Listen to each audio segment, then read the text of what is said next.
Deep in the waters of the Sea of Cortez, far below the sunlit surface, lurks a creature the locals call the Red Devil.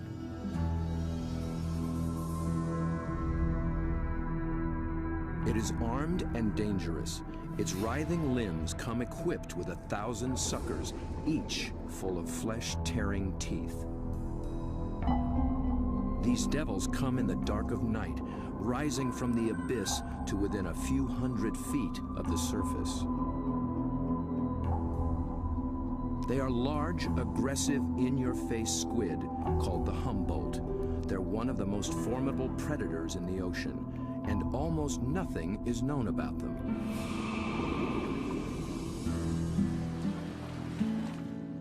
To cameraman Bob Cranston, the Humboldt have become an irresistible challenge.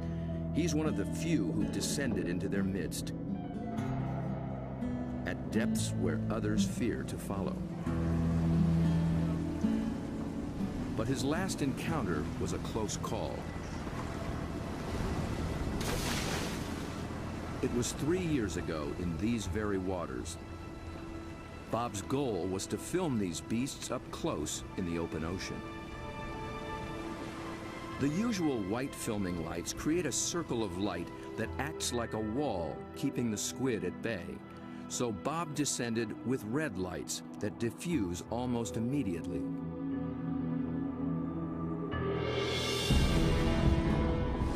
Suddenly, the squid were too close. For an instant, it seemed they would tear him apart.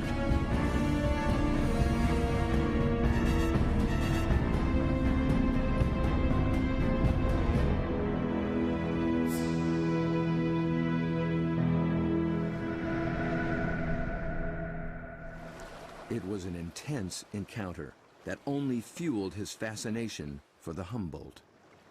They came right for me with no fear. That got my adrenaline going. Suddenly, I was really interested in everything about these guys. I wanted to meet more of their kind. Squid and their relatives live in every ocean. Getting to know the family will take Bob on quite a journey. And if diving with red devils is anything to go by, he'll need the help of some top-notch guides.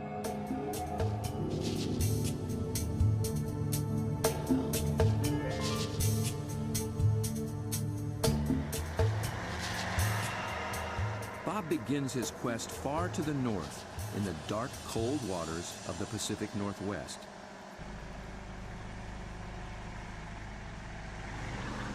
In the maze of bays and inlets along the coast of British Columbia, there dwells the giant of its kind, but it's secretive and very hard to find.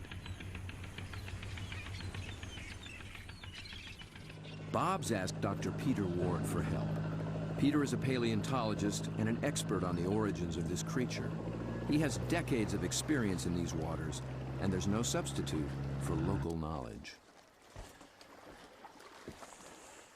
So Bob, I got some maps of the underwater area we're going to go see tomorrow. Cool. And the nice thing about this, these are really high quality side scan sonars, and they give images in great detail. From these, we can pick out caves or dens, really, where the creatures that we seek can be found. Face to face with my camera. Whatever. Bob's been filming underwater for more than 30 years. He's one of the best at very difficult diving. It's a rebreather, a closed circuit rebreather. The seal carbon dioxide is pulled out, add a little oxygen, it comes back and you breathe it, same as the guys who walked on the moon. Fantastic. It's really cool. I can stay down there with the creatures and film them for as long as I can stand the cold. The water registers 47 degrees. Without a dry suit, a diver could slip into unconsciousness from the cold in just half an hour. Waterproof zipper. Same zipper they use in spacesuits. Only in a spacesuit, I think they pressurize it. In this suit, you get vacuum packed. Get all these fancy lights. I think that one means low.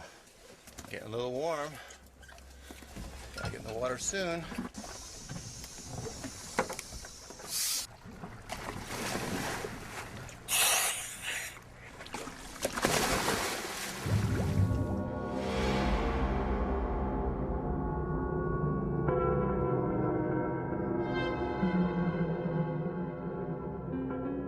Those gloomy green depths are called the Emerald Sea, and although cold, they are rich in oxygen and nutrients.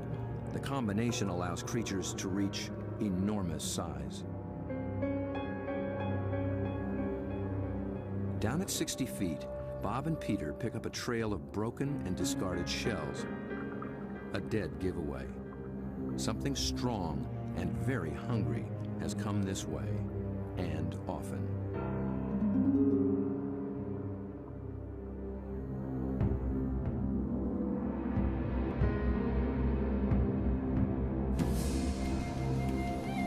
The crab should show more caution. It's up against a devious and determined predator.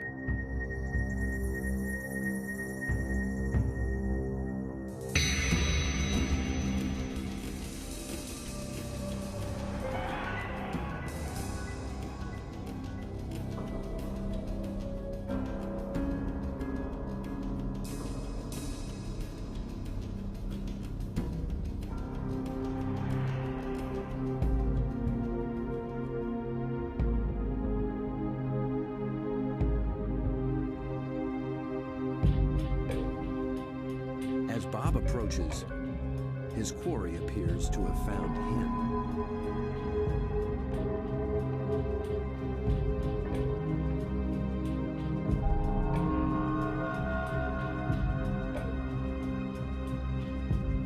A giant Pacific octopus.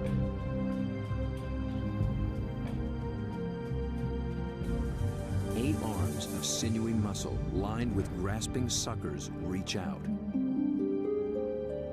and gently explore the strange intruder.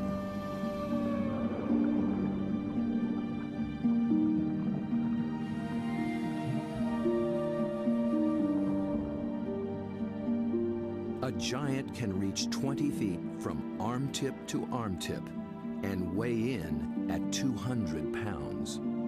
It's the largest octopus in the great clan called the cephalopods, the group that unites the octopus and squid.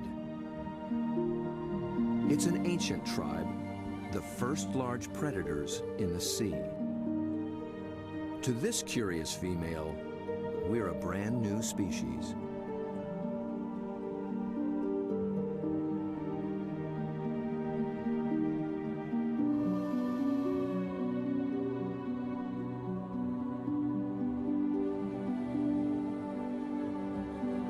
Cephalopod means head-footed, a good beginning in deciphering the octopus's amazing design. The head and body are encased in a large, soft sac, and the foot, derived from its distant relatives, the clams and snails, has become a siphon, a water jet to propel it in any direction.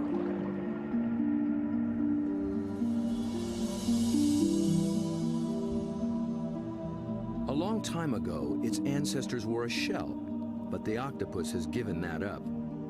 Yet for creatures with such tasty flesh, the lack of protection presents a problem.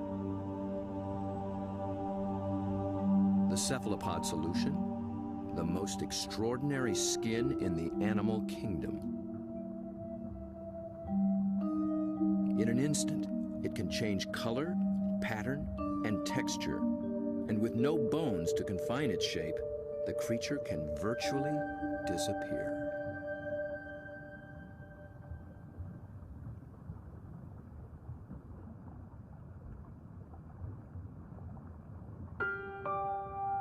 Another female lies sequestered in her den, tending to her brood of eggs. She lays up to 100,000 just once in her life. When they hatch, she will die. These clever, curious creatures won't live long at all. Their entire lifespan is no more than 3 or 4 years.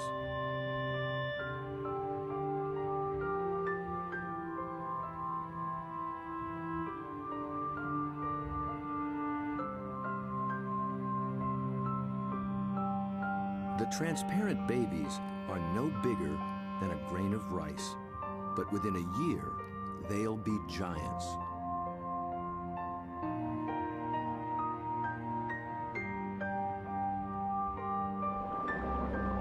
the lives of these complex beings are all too brief, their line reaches back 500 million years, long before sharks began swimming the seas. This would be a great spot right in here. Peter Ward has spent 35 years delving into cephalopod family secrets. He's brought Bob to a special outcropping of rocks. They were once well submerged in a much warmer sea and still hold a record of that long ago time. Fossils are found in these rocks, fossils of relatives of the octopus, actually. They're called ammonites. And how old are they? 80 million years in age. 80 million years. That's true. That is old.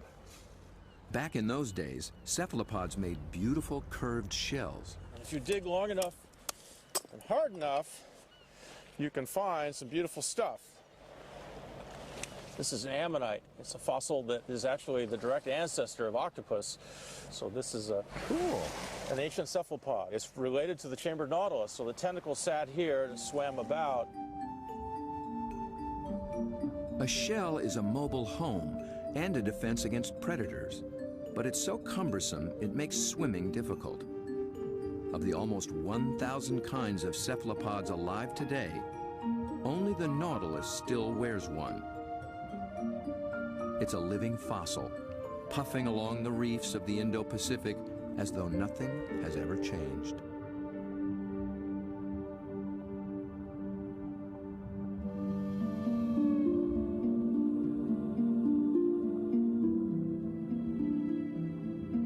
Bob returns for one last dive with the octopus.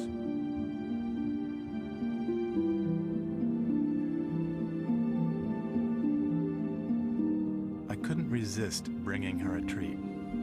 All cephalopods are carnivores, and they love crabs. This creature actually reached out to me. I could sense her interest, her intelligence. I could see it in her eyes. There's something about the eyes of these animals just draw human observers in, and especially with the octopus and the cuttlefish, they definitely make visual eye contact with you and maintain it. Dr. John Forsyth studies these creatures' amazing physiology and complex behaviors. And I've come in and played games with octopus where I'll duck down and they'll raise up and look at me, and then I'll raise up and they'll duck down, and this will just go on for 15 or 20 minutes. Like this guy, I can barely see him over there, but when I look up, you know, see, he's coming up. Because I think they look for our eyes. I think they try to make contact with our eyes as well. And I think that's what draws us into watching these animals. Whereas a fish, sometimes I look at a fish and I'm not sure where it's looking. They just have these blank, cold stares. But with a cephalopod, it's really never like that. At the National Resource Center for Cephalopods in Galveston, Texas, John maintains quite a collection. There are several kinds of octopuses, a school of small squid, and another relative, the cuttlefish. For John, the eyes of a cephalopod are not just the windows to its soul. They tell you a lot about how the animal lives. The octopus has a rectangular pupil that captures light reflected off the sea floor. Squid's large round eyes are adapted to seeing darting prey in the twilight of the open ocean. Cuttlefish dwell in both worlds, and their complex eyes can actually change shape to accommodate their travels.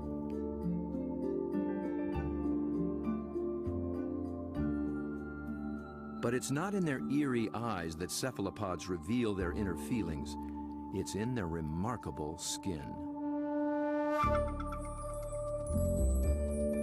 Millions of tiny sacs of pigment, called chromatophores, dot their skin, each controlled by minute muscles. With a little flexing, a cephalopod can flash with rippling bands of color.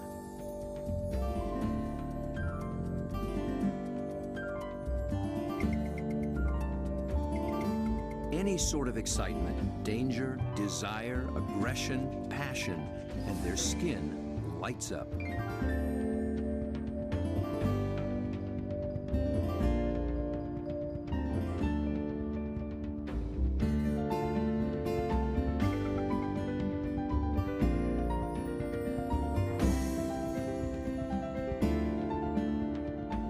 Creatures with no vocal abilities at all, this is the way they communicate, in a language of light and color.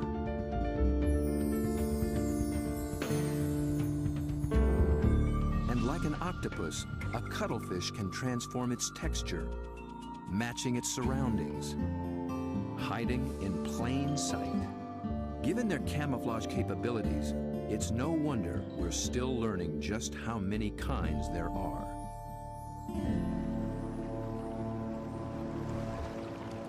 One of the hotspots for new discoveries is the narrow Lembah Strait off North Sulawesi in the island chain of Indonesia. It's a pretty scenic spot. It's joint, isn't it? I mean, it's magical. John and Bob have come here looking for new species of cephalopods. It's a place primed for strange adaptations. In the shallow, warm water, light and temperatures remain constant, but the channels, inlets, bays, and lagoons create many small, separate habitats, and that leads to high diversity. This is John's fourth trip to Lembah Strait, and each time, something surprising turns up.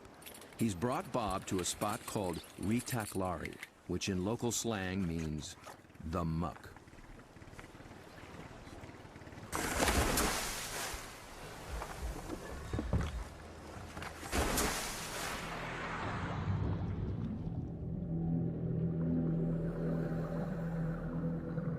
At first glance, it's a vast, flat disappointment.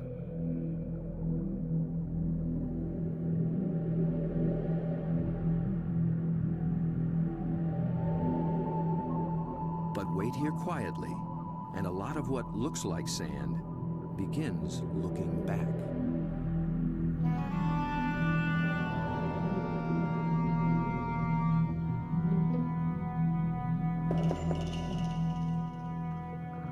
From the still of the muck to the roaring straits, a lot of effort goes into not standing out. Drifting reeds are actually floating razorfish. And the end of a few branches turn into ornate ghost pipefish.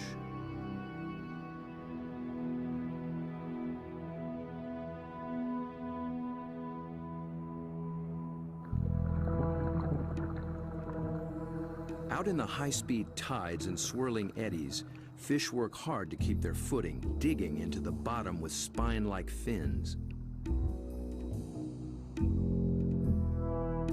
But even creeping along on the seafloor, you still have to make a living.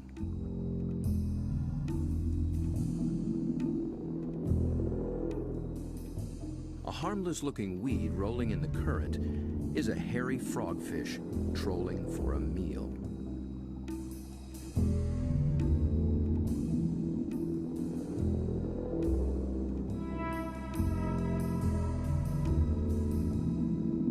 It comes equipped with its own strange lure.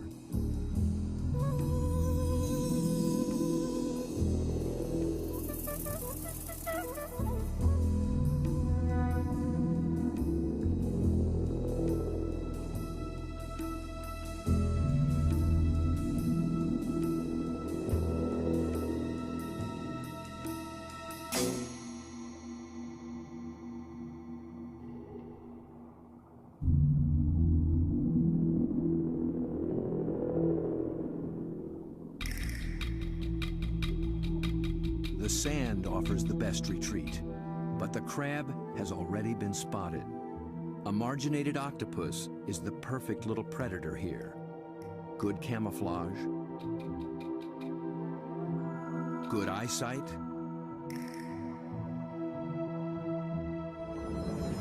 good grip.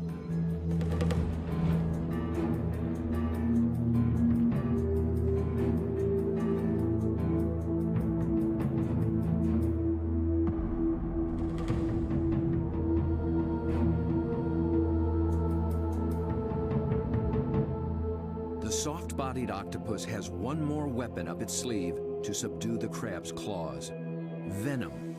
It finds a chink in the crab's armor, injects a neurotoxin, and the struggle is over.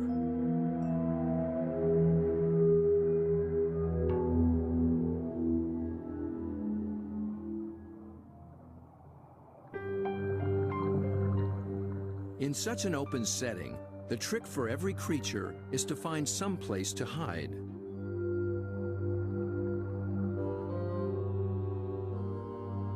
An octopus fits in just about anywhere, and John finds one tucked into a piece of discarded pipe. Perhaps there is something in cephalopod memory that recalls having a shell. Bob and John find this little octopus ambling along with a dark brown bottle tucked under his arms. The bottle turned out to be his home, and he took it with him everywhere. So I thought I'd offer him a new fancy place and see if he's interested in trading spaces.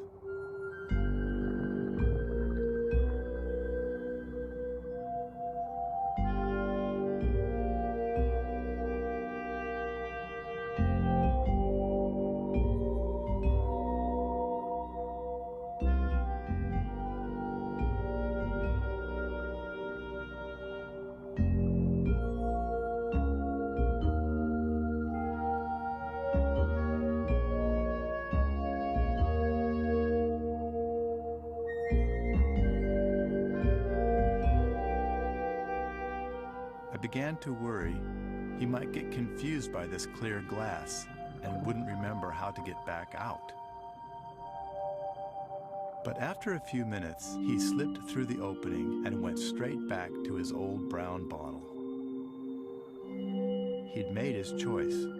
I think the clear glass was a little too bright, and besides, there's no place like home, especially when you can take it with you.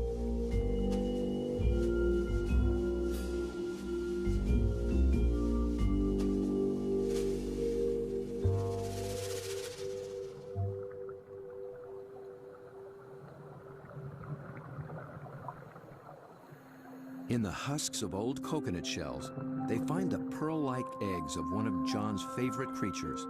It's a tiny cuttlefish that's seldom seen after it hatches. It remains so small and well camouflaged that it takes great practice to find it.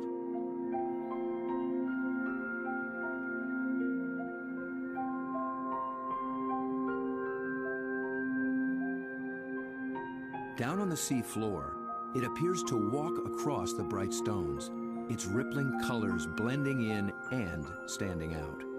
It's called the flamboyant. The flamboyant cuttlefish is really in a class by itself, even among cephalopods in a lot of ways. First of all, the vibrant, dynamic, bright colors, the brilliant yellows, the magentas, the pinks and browns. It adds on top of that these passing clouds of color as it's stalking, looking for prey. And of course that's happening in living skin.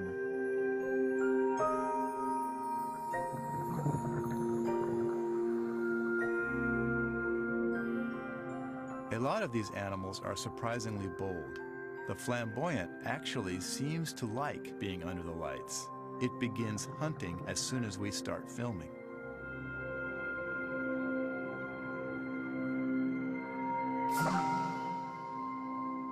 My video lights attract little shrimp and crustaceans.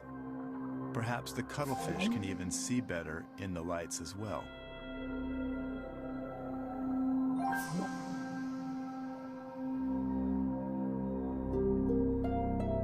It's only when John sticks out an enormous hand that we see the scale of this little hunter. Next to a 6-foot Humboldt and a giant octopus, it's hard to believe it's one of the family.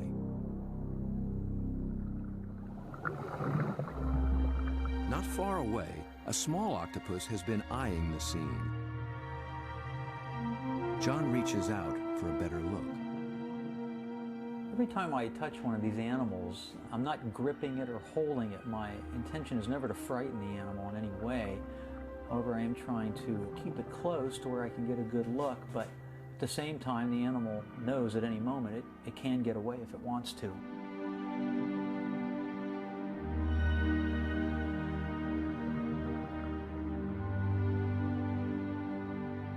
This octopus gets away all too soon. John thinks it may be a brand new species never seen before.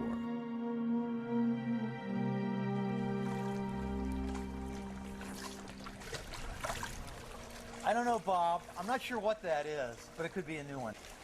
I think it could be a new species. I wasn't expecting to see that. It's not something you've seen before, huh? No, no, I'm not sure what that would be. It's a cool little critter. Oh, wild.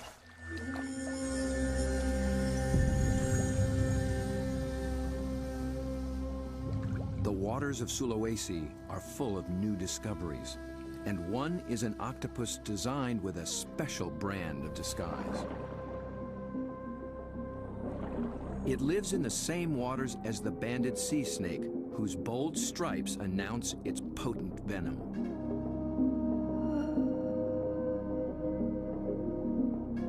These are banded arms that can make the same impression. When disturbed, the octopus flashes and intensifies the stripes, becoming a sea serpent, coiled and deadly.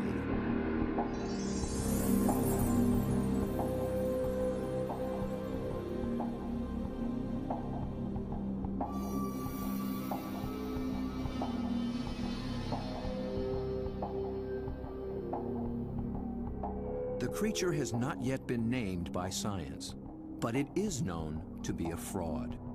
It's a shy nocturnal octopus, and unlike the snake, its venom is virtually harmless. Its stripes are simply a ruse to intimidate would-be predators.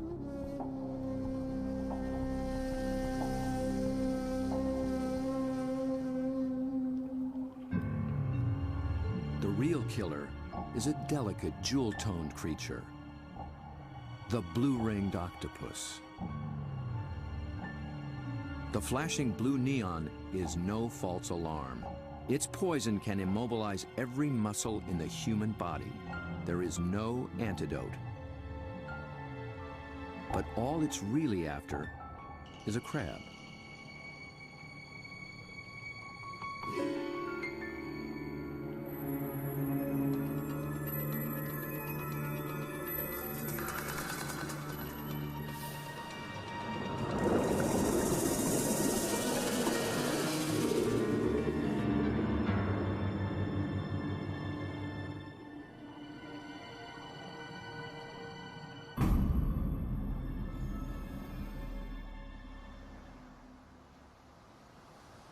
The blue-ringed is notorious along the coast of Australia, but it's one of Dr. Mark Norman's favorites.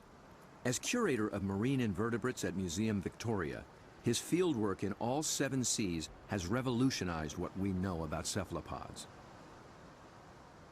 It's really hard to estimate how many species of cephalopods, or in particular octopuses, we have worldwide, because we're still in the period of discovery. They thought there was about 100 species of octopus in the world, and we've found 150 new species in the last 10 years through the Indian and Pacific Oceans and Australia and up through Asia. And these groups of animals, it's not hard to find new species. Almost everything we touch is new.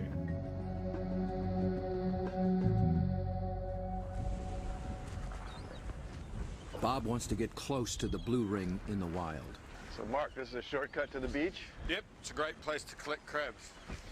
Through the graveyard, eh? Yep. So are these the bodies of the people who have been bitten by blue ring octopus? No, very few people have died from blue ring bites. He's more likely to have died choking to death on his calamari meal at the local pub. So this is where the crabs live? Yep, they hide up here at low tide under the rocks. As the guide to the blue ring, Mark starts Bob off with their prey. Lots of little crabs. Yeah. You need a nice juicy one. There you go. Look at the claws on that. That'll take your arm off. It's an ironback crab. You can appreciate why the octopus has to get rid of the crab's claws as quick as possible. Knock them out. When the octopus bites them, it actually goes for those soft gaps in the junctions, like the elbows where the the arm is a bit thinner, or else they bite them right on the eyeball, and the poison goes straight down the eyeball and into the brain. So they end up paralysing the animal instantly and putting these claws out of action.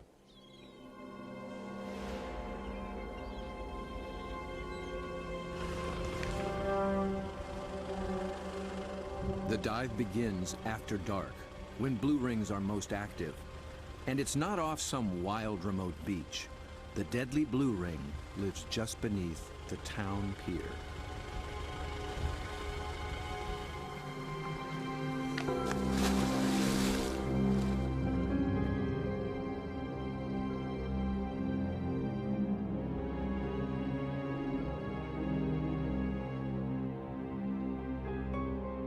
Blue ring octopus are an extremely venomous animal, and if I was to be bitten, I would probably be dead within 3 minutes. Your body would start stiffening up and you'd lose the capacity to breathe, you'd lose the capacity to wave or walk or run away, you'd run out of oxygen and you'd suffocate. But these little animals are really shy, really secretive, and the last thing they want to do is attack humans. They don't eat humans, they don't drag people out of their cars and drag them down the beach. They just feed on crabs. But tonight, not even a crab could catch its attention. This is a male, and he's just found a female. 2 wild blue rings are preparing to mate.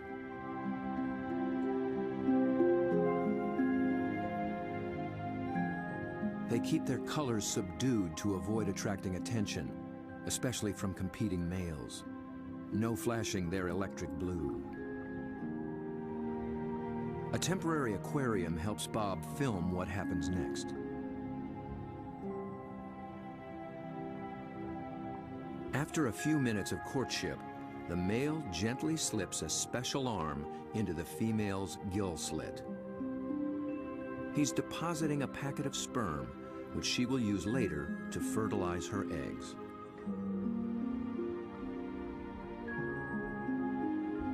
It's the end of their relationship, and most likely the end of his brief life.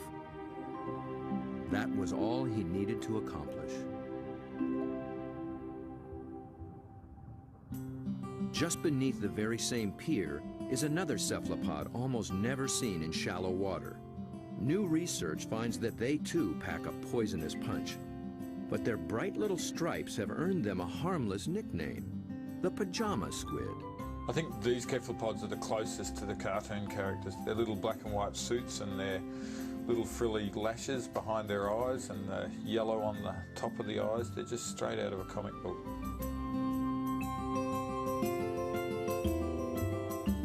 The pajama squid seem to have taken a cue from the blue rings. Males grab any passing female and then they try as hard as they can to reposition them so that they're face on, ready to mate, sort of suckers to suckers.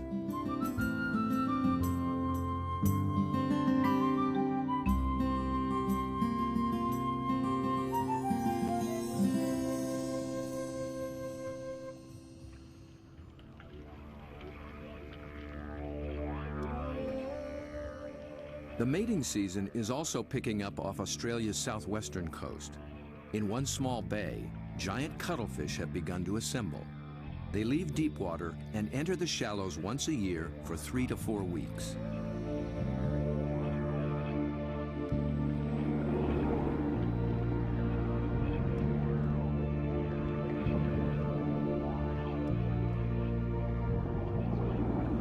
The males are 3 feet and massive, with 8 flowing arms and 1 all-consuming purpose.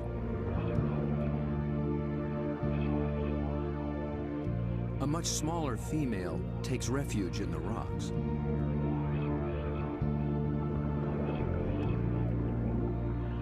The males waste no time taking on their rivals. They flash and ripple with aggression. Their control is so subtle that they can isolate and flex just the flank facing the opposing male. The other flank communicates a solid, dependable side to any nearby female.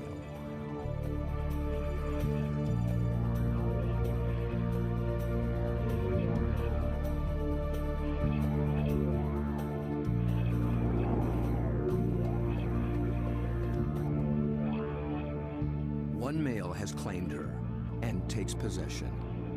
He'll guard her now, keeping her beneath him until she is ready to lay her eggs. Jules, you around here somewhere? Bob is heading for this far-flung coast, but before diving with these giants, he needs to brush up on the subtleties of cuttlefish communication. This is a crazy place to meet a scientist. Julian Finn is a leading expert on the intense social dynamics of the cuttlefish. He comes to this junkyard to scrounge up special equipment for an interesting experiment. Hey, Jules. Over here, Bob. Oh, okay. Oh, there you go. Yeah, it's You into lots old of stuff. cars? Oh yeah, I love them. I've got a number of old cars and plenty of treasures in this place. Cuttlefish speak a visual language, Yeah, for and sure. Julian What do you got? wants in on the conversation. Old cars, but also got a few ideas about making something to use on these cuttlefish in Whyalla, trying to get a bit of a different shot. So Looks like junk to me. Meanwhile, the cuttlefish continue to gather.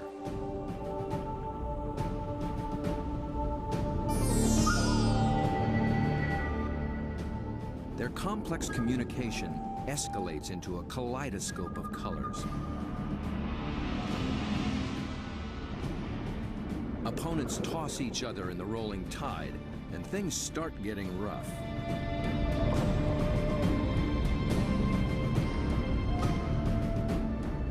The violence can rip up their all-important skin, sabotaging a male's chance to impress and intimidate. And someone's nursing a torn-off tentacle.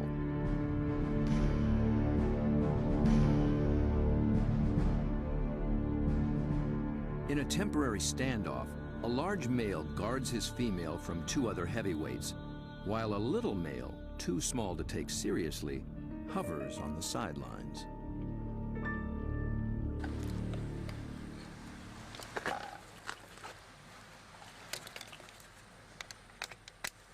The two males on shore get set to join the fray. well, here you go, Jules. I just wanted you to know that my camera's bigger than yours. Mine's a bit different than yours, sir. Well, yours has a hubcap on the front of it. What I'm hoping to do is film the male's reaction to another male. But instead of having another male there, I'm going to have its reflection.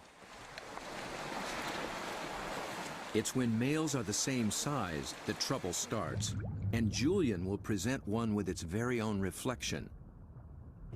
He's studying the displays and the intense competition. He intends to provoke a fight. He approaches a large male who immediately responds.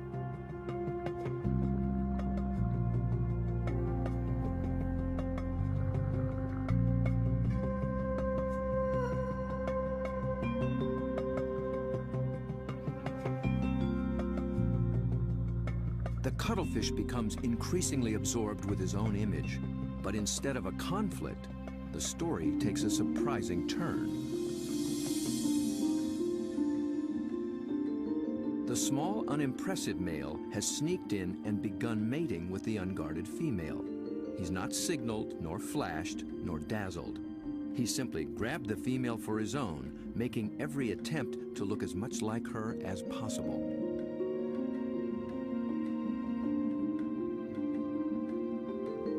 The aggressive male makes no headway with the mirror and finally moves off to resume his duties.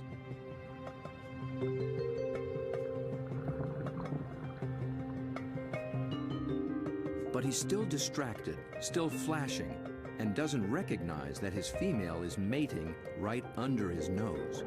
The little male looks so like another female, he doesn't see the threat.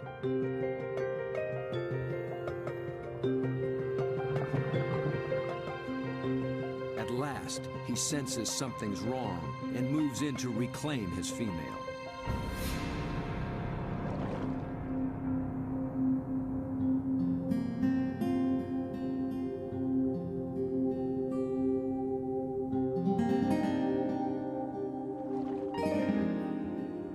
To re-establish their relationship, he presents her with the gift of a crab.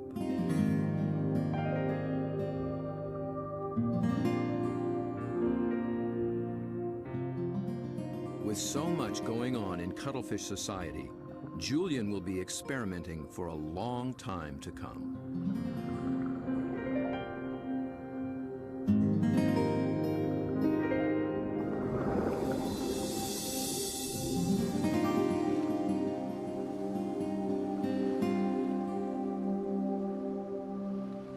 Julian's attempt to interact with the cuttlefish and crack their code has given Bob a daring but dangerous idea. Deep in the waters of Mexico, the mighty Humboldt squid flash their own mysterious signals, and Bob is determined to dive with them again. He intends to engage these aggressive predators by imitating their behavior with a display all his own.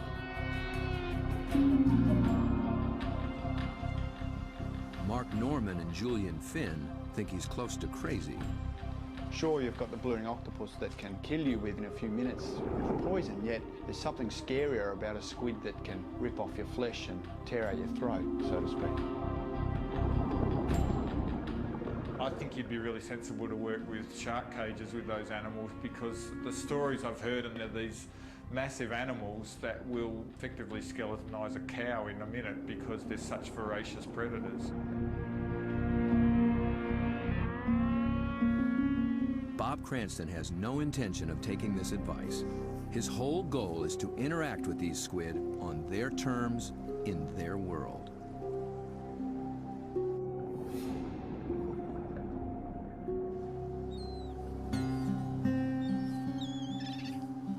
In the small town of Santa Rosalia, on the edge of the Sea of Cortez, being a fisherman takes a certain courage. Lose people, every other year somebody dies. I had a friend that they found floating in the ocean last year. It's lucky they found him because they're carnivorous. They'll eat you. I mean, they will eat you. The squid will eat you. If you fall into the ocean, they'll get you with their tentacles. You'll drown, and then all the rest of them will just eat you.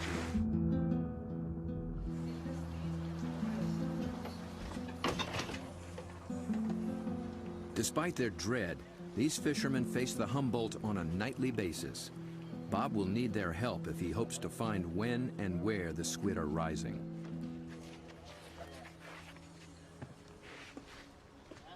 Alberto. When the Humboldt flash on and off, Bob intends to flash right back. Yo no sé. This is a flashlight, big flashlight for squid. We're gonna... Estos loco, see?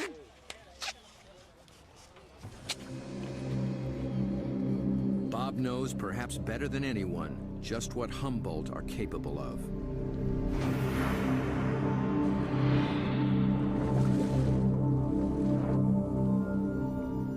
But it's not fear that he feels. It's an intense fascination for such alien creatures in a world so different from our own. For me, there's just something about these animals. Maybe it's because this type of diving in itself is a great challenge. It's hard to work at these depths. I've managed to go down and physically touch these fantastic creatures, but somehow they're the ones that have taken a hold of me.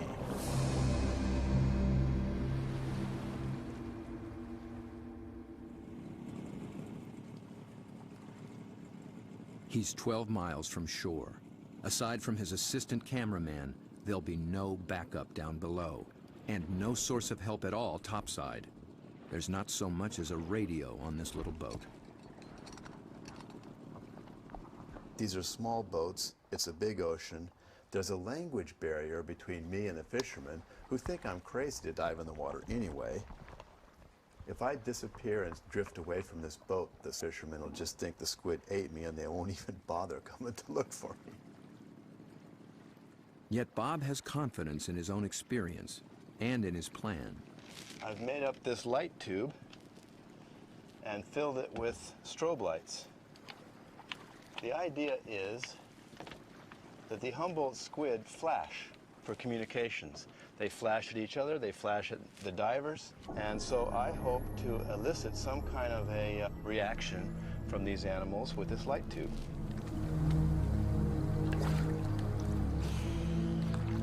Beneath the boat lies 1,000 feet of open water and sea monsters.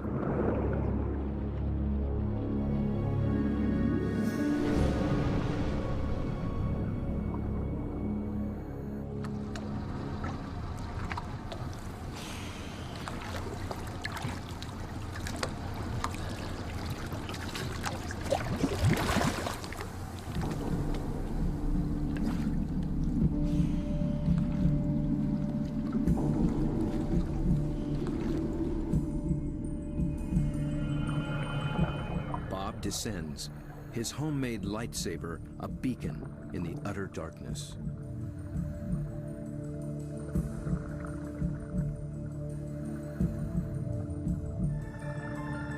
Right away, there's a complete surprise. Mobula rays. They're seldom seen in a school like this. Already the night has taken on unexpected possibilities.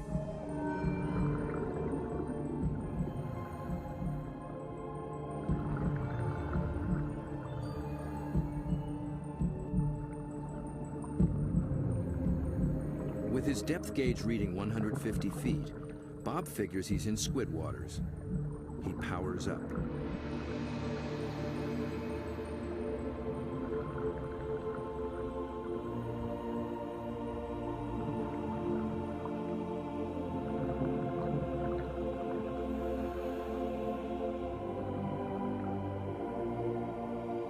A giant swarm of pink krill mobs the lights. Suddenly, Bob's in the middle of a midnight feeding frenzy.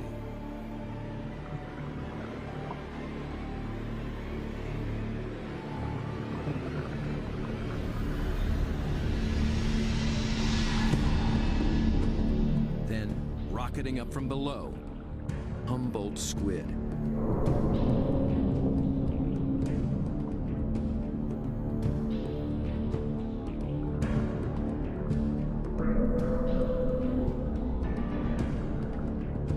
Flashing red and white. Bob tries to get clear of the krill into better visibility. And he's caught the squid's attention.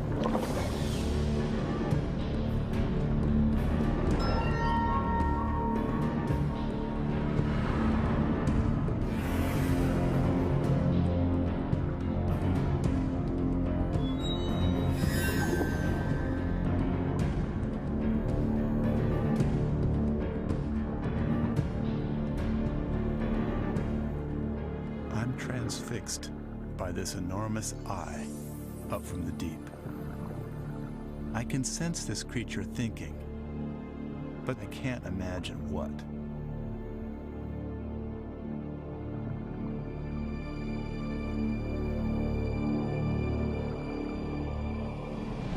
A minute later, contact. The squid grabs hold, testing the light the only way it can.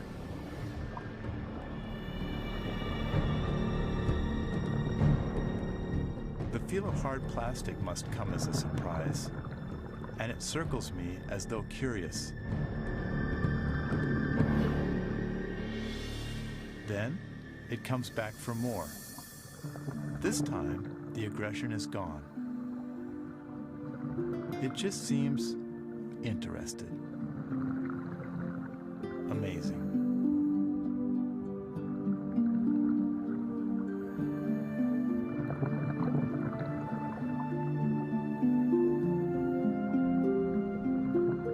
We play for a moment.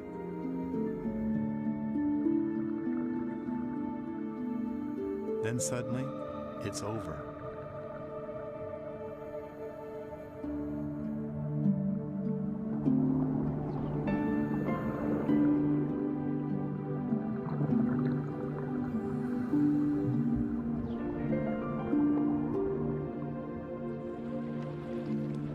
The fishermen are relieved just to see me alive, but I climb back in the boat knowing something remarkable has just happened.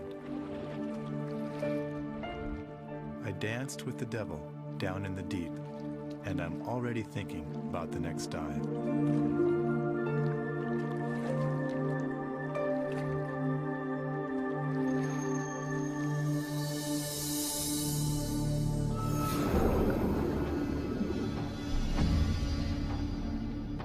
It's certain that Bob will return to dive again with the mysterious Humboldt, perhaps with a new strategy on how to make contact. He's just at the beginning of this extraordinary quest.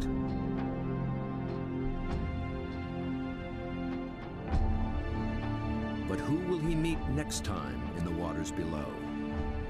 Friend or foe?